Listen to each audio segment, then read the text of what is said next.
Death Stranding is weird. It is easily one of Hideo Kojima's strangest yet most interesting titles to date. And for some reason, I can't help but love what has been created here. All you do is walk most of the game, but I seem to be going back and playing more. Why is that? What about this world and loop has me coming back for more each turn? Is it the concept, the graphics, Norman Reedus winking at me, the mere fact that I have killer ghosts who want to eat me? I intend to answer this question, not only for myself, but to you viewers at home. Whether you have played this game or not, whether you love or hate it, I want to grant a unique perspective. I consider myself to be an empathetic person, so I do my best to see things from multiple perspectives. So I am going to look at the key components of what makes Death Stranding what it is, or at least what I believe makes what it is, and go over what draws people in and what draws people away. The world of Death Stranding is terrifying. To sum up what Kojima Studios have put together without going into spoiler territory, I can say this much. Humanity, or civilization, has collapsed due to ghosts, yes, I said ghosts, who hunt humans in order to consume them. This event is what is referred to as the Death Stranding. Due to this, humanity now dwells underground and has to rely on individuals called porters. These people put their lives on the line to explore the world and get cities what they need. You play as one of these porters. His name is Sam, and this is just as much your story as it is his. The story slowly unfolds, takes crazy twists and turns as things continue. This is about par for the course with Kojima. Games like Metal Gear Solid and Castlevania have always been refreshingly outlandish, complicated, and full of context, hidden or otherwise. This is both a good thing and a bad thing. It's a good thing because it immerses players in a world where these stories feel like legends. It puts you right in the center of it, experiencing it firsthand. The deeper you go into Kojima's writing and direction, the more immersed you get. In some cases, you shape that story for yourself. In others, it is set, there is just more to find. This makes you, the player, feel just as important as the other characters around you, making the story feel even more important. Death Stranding supports this majorly. The more connected you are with people, the more you progress through the story. The bad part about this? Not everyone wants a complicated story. Some simply just want to play the game and get to the fun. But that is not Kojima's vision. That is not the experience he wants for his audience. And to put it quite simply, this can draw people away. Before the main part of the game is even exposed to you, you are subjected to at least an hour of cutscenes. I will give credit where it is due. These are beautifully put together and masterfully performed. As lovely as they are, though, there are gonna be people who simply won't have the patience and ponder if they should just load up a YouTube video with all the cutscenes. This brings me to my next point, though, which is that main course players will want to get to. Without it, this experience wouldn't be complete. I guess it wouldn't be called a game if there wasn't gameplay. This gameplay consists of three things: walking, sneaking, and building. But mostly walking. The main thing that you are doing throughout the game is delivering packages. You're not taking out dudes left and right. You're not fighting hordes of enemies. You are delivering cargo. Sounds plain and simple, right? Well, that's where you're wrong. There is actually quite a bit in your way. In come the BTs, mules, and dare I say it, the actual terrain. All three of these things can make a simple delivery a living nightmare. BTs, or beach things, are the ghosts that I was referring to. These things like to hang around ruins, lakes, or high mountainous areas. This is when the sneaking part of the gameplay turns its head at you. At the start of the game, you have no way to defend yourself against these things. All you can do is stay quiet and navigate carefully around them. You even have to hold your breath to get around BTs if they happen to get too close. And to make it worse, they can't be seen with the naked eye. You have to use a special tool for that. Now, if you do get detected and are not able to escape, Sam gets dragged to an arena where you have to either kill the BT or run away. As I stated before, at the beginning of the game, you have no way to defend yourself. It isn't until 2 to 3 hours in do you get the means to do so. So, get used to that tension. But once you do have the means to kill BTs, it is very satisfying, especially when it makes the area safer for you and everyone. Take note, though, that stealth is still a viable option, especially if you want to conserve resources, which is what I chose to do most of the time. On a brighter note, BTs want nothing to do with the cargo you carry.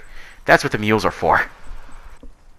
Mules are relentless, to say the least, and they are as subtle as their name is. These guys will do everything in their power to take the stuff that you are carrying. Now, you have several ways of dealing with these groups. Yes, I did say groups, kids. These guys never hang out alone. You can either A, sneak up on them and knock them all out, or B, avoid them like the plague and hope that they don't see Norman Reedus' butt cheeks. C, knock them all out with non-lethal weaponry and with traditional fisticuffs. Or D, shoot and blow them all up with lethal weaponry, and trust me, you don't want to do that. I'll explain why in a second here. The nice thing about not acting on options B or D is that it makes the area much safer for everyone. Porters or NPCs can deliver their goods in that area. You also get the sweet, sweet pleasure of lifting everything that the mules have and using it for your own means. I might have enjoyed that bit a little too much. For a game called Death Stranding, there isn't really much death being dished out, right? Well, that's because killing anyone in this world is generally taboo. Dead people, or dead bodies, equal BTs, which means problems for you and everyone around. This is generally explained to you at the beginning of the game, so I'm not going to dive into the nitty-gritty details. If you decide to get this game, just take my advice. Be non-lethal. I mean it. The terrain is about the last thing you need to really worry about, but it still can pose a bit of a threat. It can slow you down, lose your footing, or even make you drop/damage your cargo. So, strategic planning and footing is key. Despite all this, it can make for a very fun experience, but to some, this may be a bit much. And I can see it frustrating people. Heck, I know I rolled my eyes a few times when I ran into mules unexpectedly, and not having the proper tools to deal with these problems can make for a stressful experience. I can't help but feel, however, invigorated by these challenges. And when you do conquer them, it is rewarding. But I also see where some people are scared off or just stop playing altogether. Fortunately, though, we're not truly alone in this experience. This is where Death Stranding goes from being a game to a social experience. I normally do not care about multiplayer interactions, but Kojima has managed to make a pseudo-multiplayer component that allows players to interact with objects that others build in locations all over the map. These objects can be built by you, NPCs, or other players who happen to be operating in your area and/or server. This, of course, only works if you are online. It can make your life a whole lot easier in the game. When objects and/or roads you build in the game are used by others, you get likes. This is basically the game's version of XP. The more likes you have, the more cargo you can carry. This also gives access to improvements and upgrades. Clearing out BT and mule territories benefits other players as well. This can be in the form of more resources being available in that spot, or the area being safer in general. I abundantly love this feature. The only thing that gets annoying every once in a while is the random vehicles being placed in the middle of highways. This, of course, is a minor complaint. Everything put into your game world from other players is meant to help. So, I understand why this stuff is overlooked. Know this, however. To build roads and structures, it requires a lot of resources. And I mean a lot. It took me having to raid 2 mule camps to just build one highway road. And that was me doing it by myself with the Wi-Fi out. So when you take the online component out of the game, no matter what difficulty you are on, you've basically unlocked the game's nightmare difficulty. Without that extra help, it makes the game world that you are traveling in a lot more daunting.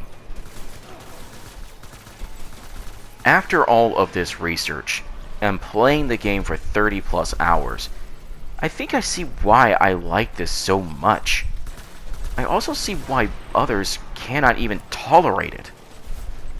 It is Kojima's love for the theatrical and outlandish game design thrown into one crazy package. Hideo Kojima wanted this to be its own genre. He succeeded. The thing about genres is that they don't appeal to everyone, and some are more of an acquired taste than others. That is true here. Kojima reinvented stealth games with Metal Gear Solid. He did the same thing with open world games and Death Stranding. If you want something weird, if you want something outlandish, give this a shot. It just may surprise you. It may not be perfect, but it is still good in its own right. Hey, how's it going? I noticed you're still here. Well, obviously you like something about the video, so why don't you go ahead and leave a like. Now, if you want to see me talk about more nerd stuff, go on ahead and subscribe. Now, I have been trying to go and do these at least like once a week. This video was more like a discussion than really a review, but I love Hideo Kojima's work, so that's why I felt more obligated to do this. Now, Ghost of Tsushima has come out with a new patch and game mode, and I'm thinking about doing a discussion video on whether or not it's worth, getting back into with this patch and this new mode. Anyways, keep a lookout for that in the coming week, and thank you very much for watching. Have a great day. Of where they went, the ghosts followed the trail.